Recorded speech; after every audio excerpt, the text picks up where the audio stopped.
Eu, se formos aprofundar esse tema, aí nós vamos precisar de mais uma hora pelo Ora, menos. Então é é verdade, melhor deixarmos isso para uma próxima conversa. com Você certeza. está assistindo a uma entrevista que eu, Wellington Calazans, estou fazendo com o Major-General Agostinho Costa. Eu não vou ficar apresentando ele aqui a todo instante que citar o nome dele, mas todos já sabem do privilégio que é poder acompanhar essa conversa. Por isso eu peço que você curta, comente, compartilhe, convide mais amigos para que possamos fazer esse vídeo ficar mais e mais famoso, tá bom? Eu quero também pedir para quem pode que contribua com um Pix para que nós possamos trazer mais e mais entrevistados e conteúdos, porque o canal precisa também deste apoio para uma série de desafios. Major General, o senhor mencionou na abertura da nossa conversa o desfile da China. Sim. Esse vai ser o nosso último tema da conversa que estamos tendo aqui. Mas existe um pequeno ponto aqui que eu, antes de introduzir aqui a questão da China, eu gostaria de pedir para que o senhor comentasse, assim, de uma maneira breve, até porque parte dele foi comentário do senhor na televisão ontem e convergiu com uma expectativa minha de ouvir a opinião do senhor, que é sobre a exclusão da Ucrânia da declaração final, né? Porque Putin vê a questão da Ucrânia como resolvida, não é? E este essa afirmação de Putin dizer que vê a questão da Ucrânia como resolvida, afinal, profissionais como o senhor, como eu, obviamente, vou omitir alguns nomes por lapso de memória, mas não por desrespeito ou por negligenciar a importância. O senhor, o Alexandre É, Guerreiro, não é? É, o comandante Robinson Robinson. Farinazo, É, o Rubem Gonzalez, o nosso querido Rubão. É, eu também me incluo neste grupo de claro, analistas, claramente. o Carlos Velasco, Sim. o Lucas Leiroz, Rafael Machado, enfim, muitas cabeças pensantes, não é, que afirmavam que a Rússia estava melhor preparada para a guerra na Ucrânia e que seria vencedora.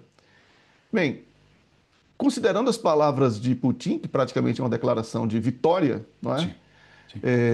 E este cenário é visto por ele como irreversível.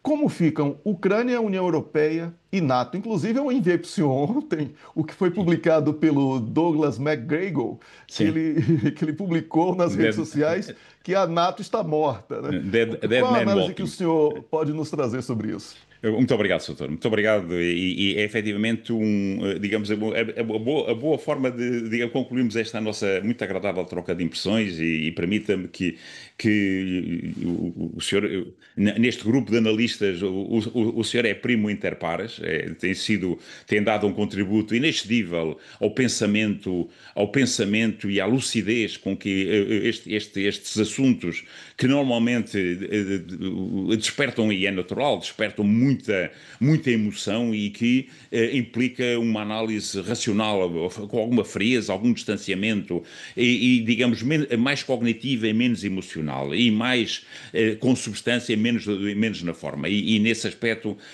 o contributo que o senhor tem dado, nomeadamente nos ecrãs da TPA, esse canal que tem dado também um excelente contributo digamos, na lusofonia para o esclarecimento da situação, em particular no mundo, na situação geopolítica, geoestratégica e relações internacionais, e em particular este teatro de operações que tanto nos preocupa. Dissemos desde o princípio, e o senhor está nesse grupo, que quando olhamos para dois beligerantes, há algo que determina, digamos, a capacidade de um ou do outro, a vantagem de um ou outro, que é o potencial relativo, é o potencial estratégico. O potencial estratégico de cada um dos países determina como é que o conflito poderá ou ir-se-á desenvolver, qual é o nível dos interesses, qual é o nível dos interesses. Isso é porque a estratégia de ir desde o princípio, pelos interesses secundários negocia-se, é aí que entra a diplomacia, pelos os interesses importantes combate-se, aí entram os conflitos de interesse limitado, como era inicialmente o conflito para a Rússia. Era um conflito limitado, mandaram cento e poucos mil, 150 mil militares no máximo, já contando com os que estavam no Donbass, para atingir um nível político, porque era um conflito, digamos, onde havia interesses importantes para a Rússia, naturalmente, mas o objetivo era sentar as pessoas, sentar as partes na mesa e cumprir o Minsk II, que era esse era o objetivo.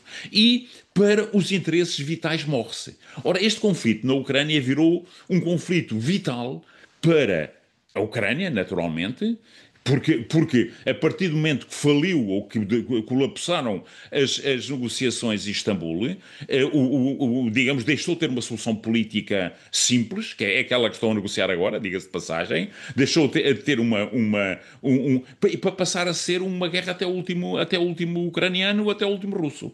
Portanto, passou a ser uma guerra, um conflito vital para a Ucrânia, passou a ser um conflito vital para a Rússia também.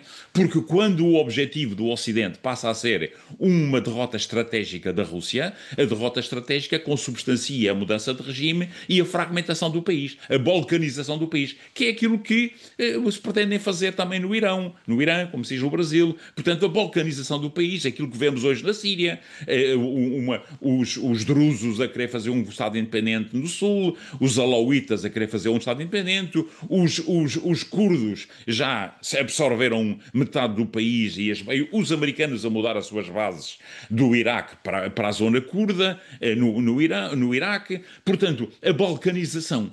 Ora, neste processo, a guerra subiu de patamar.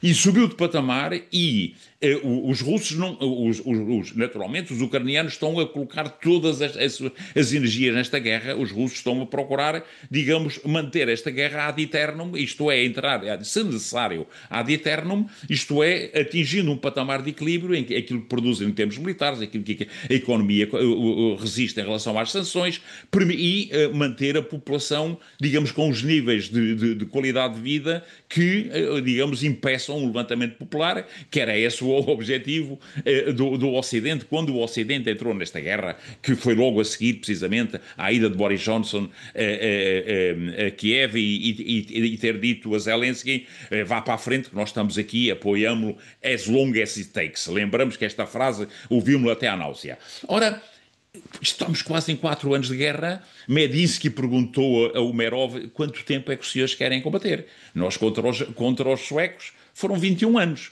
Portanto, ainda falta bastante, mas lá chegaremos. E a Suécia era uma potência, agora o senhor está na Suécia, como sabe muito bem a história da Suécia, não é? A Suécia, na altura, era uma potência e nós, na altura, só queríamos era a saída para o Báltico, não é? Portanto, quanto tempo é que os senhores querem combater? Bom, neste momento, já percebemos, os Estados Unidos já perceberam que a guerra está perdida. Portanto, Trump, cada vez que usa o mantra, diz esta guerra é de Biden, não é minha, se eu então morrem 7 mil, 70 mil, 700 mil por mês, etc. Portanto, eu estou zangado com o Putin, mas vou-lhe ligar, eu sou amigo do Putin. Portanto, Trump não está na substância, está na forma. Eu estou a falar com um especialista, digamos, em comunicação e, digamos, está nesta narrativa de empurrar o processo, mas já percebeu que a guerra está perdida e os Estados Unidos não querem fazer parte do rol de perdedores. Já lhes bastou o Afeganistão. Tiveram um erro. Mandaram o general que estava no Afeganistão para dirigir a guerra da Ucrânia. O Christopher Danahu, que é, digamos, um desastre em termos generais. Portanto, que quando diz que a solução é conquistar Kaliningrado, vê-se que está completamente fora do processo, não é? O que é que acontece?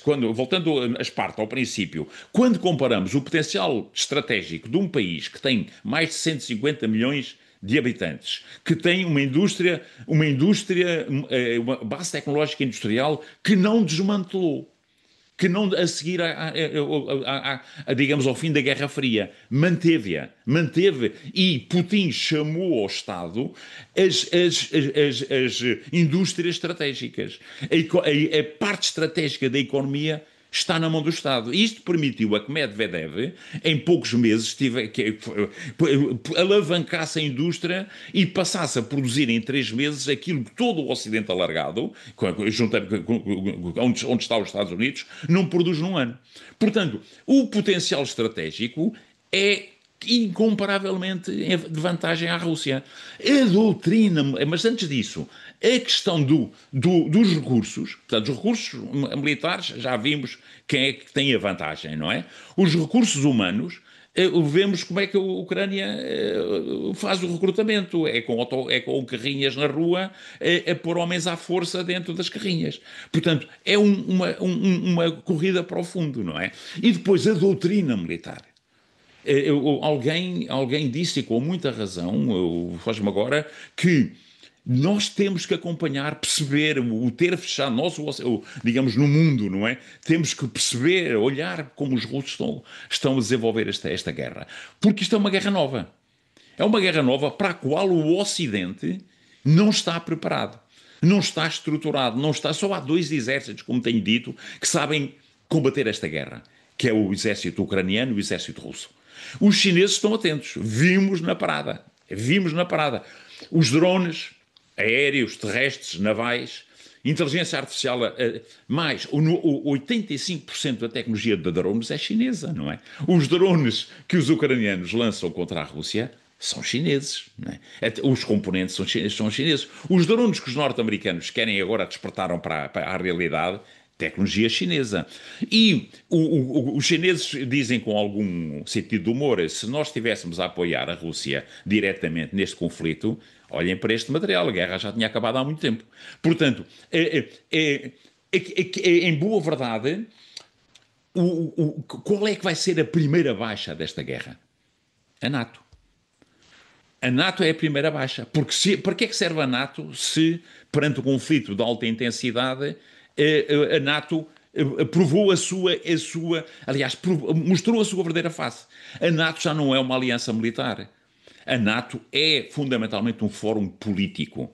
É um fórum, porque não há alianças militares com 32 países, não é? Com não sei quantas línguas, quantas doutrinas militares, quantos equipamentos, quantas frequências em rádios, cada um com o seu modelo de carro de combate, com o seu modelo de viatura, com o seu modelo de avião, com o seu modelo de navio. Não é. Aliás, a prova de fogo da NATO foi o bombardeamento à Jugoslávia em 99, quando os americanos chegaram à conclusão que não voltavam a entrar em conflito nenhum com a NATO. Aliás, e quando foi o ataque às Torres Gêmeas, os parceiros americanos da NATO, europeus, disseram aos americanos para invocar o artigo 5º. E os americanos não o fizeram. A única coisa que fizeram da NATO foi usar o AWACS e mandaram meia dúzia de navios para o Mediterrâneo para fazer de conta, para fazer uma operação de segurança marítima. Mais nada. E foram para o Afeganistão com os ingleses. E foram para o Iraque com os ingleses. Nunca mais fizeram nada com a NATO. A NATO depois foi para distribuir bolachas, para operações de estabilização no final, que é aquilo que... E mesmo para o Afeganistão, para projetar forças, nenhum país da NATO, a começar pela Alemanha, pela França e pelo Reino Unido, tinha capacidade para projetar um batalhão para o Afeganistão. Tinha que ser com o apoio norte-americano, com o apoio logístico no local norte-americano, etc. Portanto, a primeira baixa é a NATO. Esta é a baixa real neste momento. Putin disse, e como o Soutor começou a sua intervenção muito bem dizendo, isto não vai para a declaração final, porque o assunto está resolvido. Aliás, depois há também mais alguma evolução. Putin disse ontem que há uma luz no fundo do túnel. O que quer dizer que nos bastidores, porque a diplomacia nunca para, não é? Trabalha H24, 7 dias por semana, o modelo agora já não é um modelo coreano, já não é um modelo alemão, é um modelo finlandês. O que está neste momento em discussão é a finlandização da Ucrânia. Isto é, e aliás até vem já o presidente da Finlândia dizer, nós na guerra com a União Soviética até ganhamos, perderam 10% do território, não é? Mas ganhamos, mas nessa perspectiva ele tem razão, porque mantivemos a nossa soberania. Mas qual é que foi a moeda de troca? É não chatearem os russos. Isto é, perderam 10% do território, neutrais, um exército reduzido. Na altura até tiveram uma base militar russa até os anos 50 na Finlândia. Portanto, e tiveram a vantagem económica do investimento que as populações fronteiriças da Rússia faziam na Finlândia. Boa parte da classe média russa tinha casa, da classe média, mais média alta, não é? Casa na Finlândia, faziam digamos, compras na Finlândia, etc. Agora conseguiram reverter isso tudo, portanto, a economia finlandesa agradece. Portanto, para concluir, Soutor, isto vai também em relação àquela questão que inicialmente o senhor colocou anterior, é que as elites políticas europeias, em particular, têm a percepção de que perder esta guerra, como vão perder, embora vão arranjar uma narrativa a dizer que ganharam, como se sabe na Finlândia, perder esta guerra implica fim da NATO, implica mostrar a impotência e a incapacidade da União Europeia e, eventualmente, o colapso da União Europeia. O projeto europeu, que não é um projeto geopolítico, é um projeto de paz e desenvolvimento que nasce do trauma da Segunda Guerra Mundial e que nasce do fim do mundo colonial, isto é, os países coloniais substituíram os mercados coloniais por um mercado único, um mercantilismo europeu, foi um sucesso. Neste momento não é a mesma coisa. Neste momento é um projeto geopolítico. A União Europeia não nasceu para ser um projeto geopolítico. Portanto, não tem vocação, não tem liderança, não tem. E depois tem um conjunto de corredores de fundo dentro. A França nunca irá permitir que as suas armas nucleares sejam colocadas ao serviço da União Europeia. Aliás,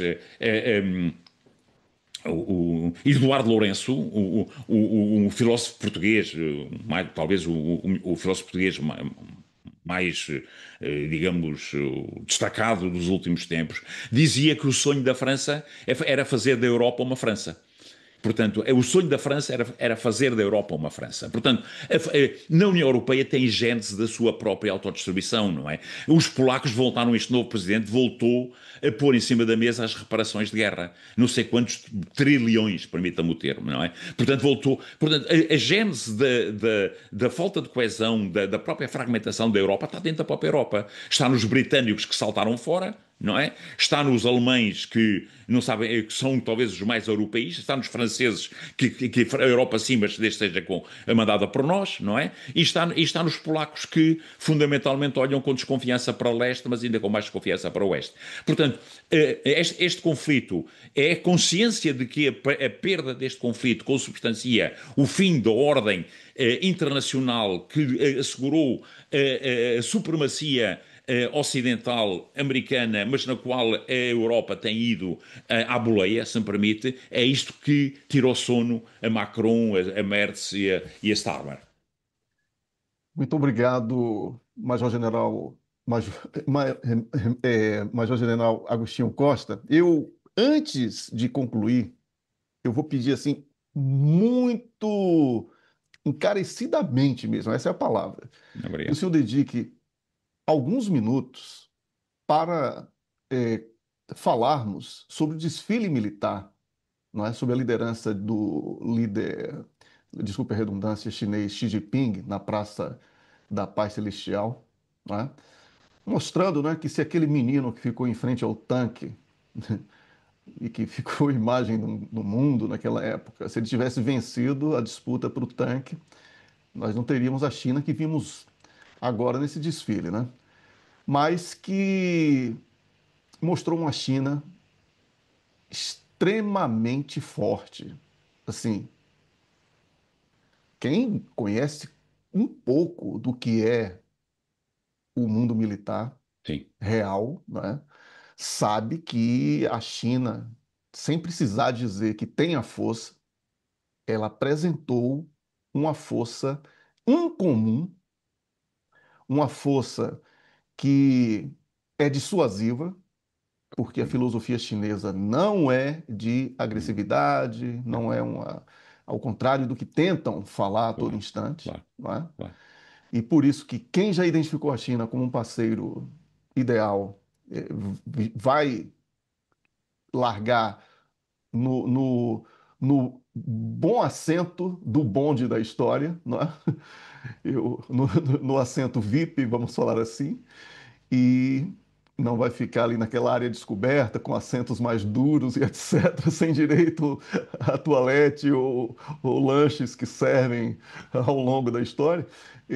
Mas tentando de uma maneira descontraída trazer essa questão, até para quebrar essa visão que tentam dizer que aquilo foi uma demonstração de que Não, quer guerra, quer expansão, quer isso, quer aquilo, não. Assim, eu tenho tudo isso. claro, Você quer trabalhar comigo tranquilamente ou você vai achar que claro. vai me amedrontar? Não é? Falou isso não só para os Estados Unidos, como para qualquer outro que tente ousar desafiar os objetivos chineses Sim. de prosperidade.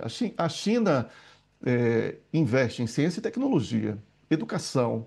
A população chinesa hoje é uma população feliz, não é?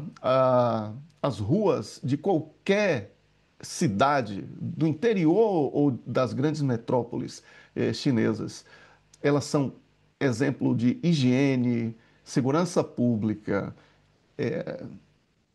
questões ambientais. A China está transformando desertos em áreas florestais. Não é? Pouco tem sido difundido sobre isso, mas é uma É. coisa fantástica que tem sido feita.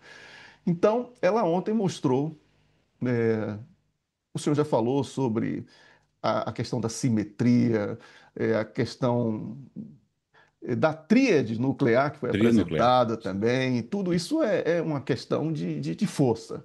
sim, sim. A questão que eu pergunto aqui ao senhor nesse comentário é: a China deu essa demonstração de força e, como falei, em momento algum fez ameaça a qualquer país.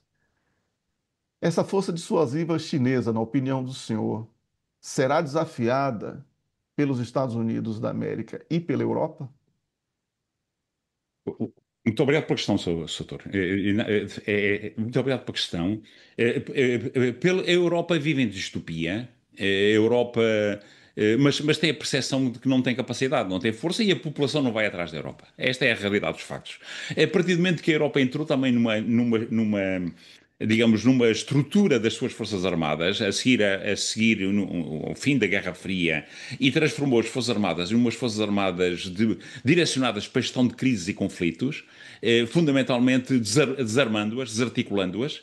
Por exemplo, a Holanda vendeu os carros de combate, Portugal comprou alguns, portanto, há países na Europa que não têm carros de combate, por exemplo, que se dimensionaram fundamentalmente para viaturas de rodas ligeiras, gestão de crises e conflitos. Gestão, não é combate. Portanto, as Forças Armadas, eu vejo para o Exército Português, desde que começaram as operações no princípio dos anos 90 para operações de crises e de gestão de crises e conflitos, praticamente nunca mais houve treino de operações de alta intensidade.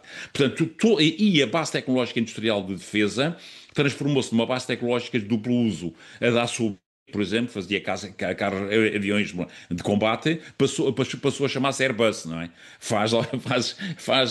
Como a centralidade é naturalmente para a indústria civil e, digamos, de uma certa forma, marginalmente, produz artigos militares. Poucos. Portanto, a Europa não se mete com a China, muito menos com. A Europa não se mete com ninguém. Porque a Europa, onde vai, é sempre ao lado do irmão mais velho.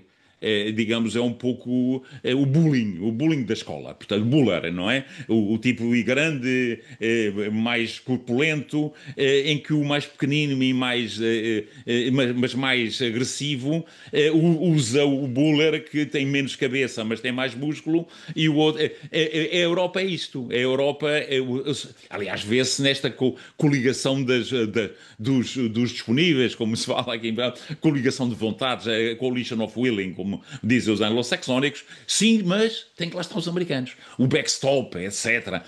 Portanto, a Europa não se aventa, é um pouco como uma criança que tem medo do escuro. Que a mãe tem que lhe contar uma história para adormecer. A Europa é isso hoje, não é? E porque não tem capacidade, esta é que é a verdade, não é? Os Estados Unidos é diferente, têm capacidade, mas estão fora de tempo. Isto é, e os Estados Unidos sabem, não? Os Estados Unidos têm é o grande país em termos de pensamento. Tem o 8 e o 80, tem os grandes analistas. E os Estados Unidos sabem que têm que se preparar para um novo tipo de conflito, que não é aquele para que estão disponíveis. Perdão, para que estão preparados, não é? Todo o inventário norte-americano vem da Goldwater Nicholson, portanto, da grande reforma dos anos 80, que tomou como referência a Guerra do Yom Kippur, que há pouco referíamos. Ora, essa guerra já não funciona. Essa guerra já não funciona. Portanto, os americanos sabem que têm que reformular e depois têm uma sobreextensão. Isto é, têm aquelas 800 ou 700 bases, que são fundamentalmente espaços onde podem aterrar, podem utilizar, etc. Mas quanto mais se dispersam as forças, mais se enfraquece. Agora, o que é que nós vimos em Pequim? E depois vem há um livro muito interessante que eu, quando dava umas palestras sobre liderança, recomendava à audiência, que é The Paradox of Stupidity, o paradoxo da estupidez. E, aliás, o símbolo da estupidez é a incapacidade para perceber a realidade. E dizia Einstein que há duas coisas infinitas. Uma é o universo e a outra é a estupidez humana. E sobre o universo não tinha muita certeza. Não tinha a certeza. Portanto, quando as pessoas são incapazes de perceber o que é que vimos ontem na madrugada aqui na Europa, a demonstração de capacidades que vimos, que não é só a coreografia absolutamente milimétrica daqueles milhares de militares a desfilar. Isso é uma questão de treino, uma questão de disciplina, mas também é. Também é. Vê-se que é disciplina, motivação, digamos, vê-se, compara-se para o desfile dos norte-americanos, que o Trump se deve ter arrependido de ter organizado, não é? Aquele que fez no seu dia de anos, deve-se ter arrependido. Aquela é uma imagem absolutamente. É, porque como é que é o recrutamento? Como é que é o recrutamento? Quem é que recruta na Europa e nos Estados Unidos? É por aqui me fico para não ser deselegante, não é? Porque entramos nos exércitos profissionais, que são exércitos. O problema é que a questão é mais complexa, não é? Mas qual é a franja da sociedade que acaba nos exércitos profissionais, não é? Ficamos por aqui, neste tema. O que é que vimos em termos tecnológicos? Ora, o que é que está em cima da mesa? É a alternativa entre a hegemonia e a harmonia. Esta é a grande palavra. E há cada vez mais países na maioria global que a alternativa é entre ser vassalo ou ser soberano. A alternativa é concertação, isto é, entendimento, pontos de encontro, respeito pelas realidades políticas, pelas vontades soberanas dos povos, ou tutelas. Ou tutelas. Porque depois olhamos que é bem prega feito másco, feito másco, como se diz aqui em Portugal, não é? Façam o que eu faço, o que eu digo, não façam o que eu faço, não é? Portanto, quando a alternativa se não fazes o que eu mando, levas com sanções, tarifas, e vimos este acordo humilhante que a senhora von der Leyen assinou. Absolutamente humilhante. Um acordo de vassalagem pura e dura, não é? Portanto, os países que têm os povos não querem isto, não é? Portanto, o que é que nós vimos fundamentalmente? Foi uma demonstração de capacidade tecnológica. Como dissem muito bem, os chineses puseram a tríade nuclear, as armas nucleares estratégicas lançadas de avião, lançadas por terra, lançadas por mar, estavam lá. Mostrou as novas fronteiras da tecnologia. Os drones terrestres, os drones aéreos, os hipersónicos. Os hipersónicos de médio alcance e os hipersónicos de longo alcance. Estavam lá. Mas mostrou aquilo que eles chamam os Guam Killers. Isto é, os mísseis contra porta-aviões, contra navios. Isto é uma mensagem para os norte-americanos. A questão aqui é quando a doutrina. Não podemos ter um duplo discurso, dizer que quando é do Ocidente a paz pela força é uma coisa virtuosa, mas quando é de outras geografias a paz pela força é propaganda ou é bluff. O que Xi Jinping mostrou é isto é a paz pela força. Porque o Ocidente só percebe uma linguagem. É a linguagem da força. O Ocidente só percebe uma linguagem, que é a linguagem da força. E este discurso que é do militar, muitas vezes depois nos fóruns, e é virtuoso que a sociedade civil naturalmente defenda aquilo que é o princípio que está nas Cartas das Nações Unidas, que do desarmamento, mas nós vimos que no final da guerra, do período da Guerra Fria, quando o Bloco Leste acreditou que iria ser recebido no Ocidente com braços abertos, o discurso no Ocidente é nós ganhamos a Guerra Fria. Portanto, vocês agora fazem o que nós mandamos. Os soviéticos, que hoje os russos e os países da órbita soviética, estavam à espera de ser recebidos, os russos em particular, como pares. E o discurso não foi esse. O discurso é vocês agora fazem aquilo que nós mandamos. Portanto, este ressurgimento que vemos na Rússia, que vemos na China, é resultado da política eu não queria usar o termo de imperial, mas é uma política de domínio, de hegemonia e de falta de respeito e de, digamos, de alguma brutalidade pela parte ocidental. A mentalidade ainda é a mentalidade colonial do século XIX. O Ocidente não percebe que o mundo mudou, que os países da maioria global, ou do sul global, como queiram chamar, digamos, uma boa parte está acima do nível europeu e no nível americano em algumas áreas. Basta ver que a posição em que está no PIB os países dos BRIC.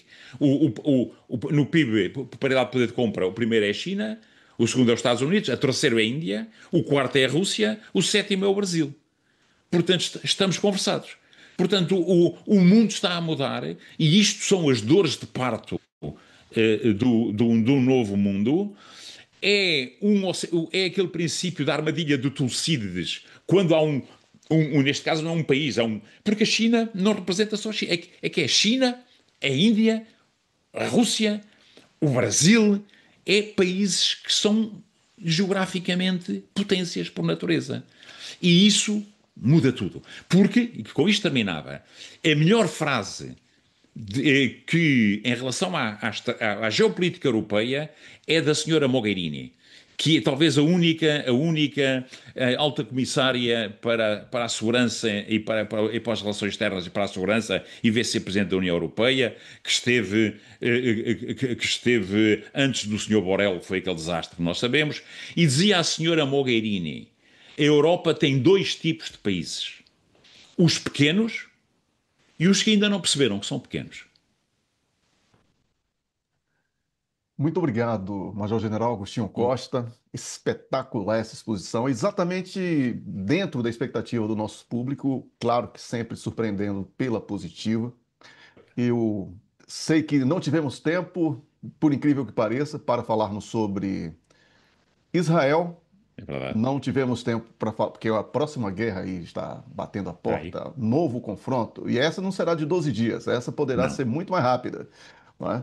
Ou muito mais Ou longa, muito mais longa. Ou não é? muito mais... Esse é Sim, que é o sim. receio israelita. É que não estão preparados para uma guerra longa. É verdade. Exatamente. Vamos ver qual vai ser a opção Opção. das Sim, partes, né?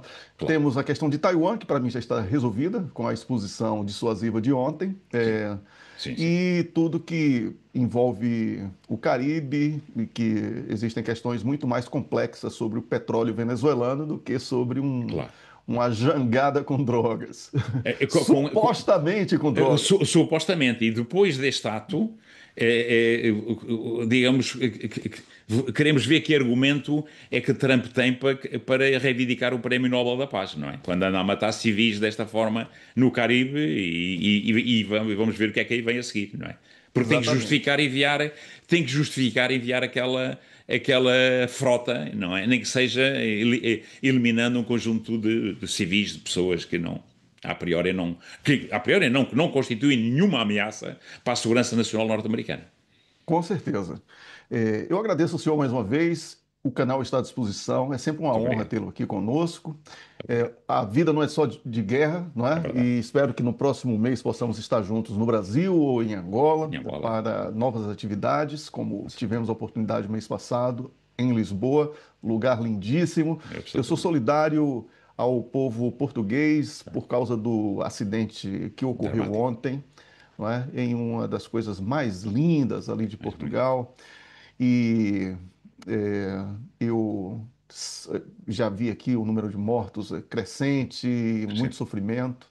E eu sou solidário nesse momento de dor, de luto, Absolutamente. e Obrigado. espero que as famílias enlutadas possam superar este momento difícil e que isso não manche a beleza do turismo, que é o turismo português. Muito obrigado e até a próxima. Até à próxima, doutor. Muito obrigado. Um gosto. Um grande abraço. Você Grande abraço. assistiu à entrevista com o Major-General Agostinho Costa e eu peço a você que curta, comente e compartilhe o nosso vídeo. Quem pode contribui com o Pix para que possamos trazer mais e mais conteúdos. Agradeço a você pela companhia, um grande abraço e até o próximo vídeo.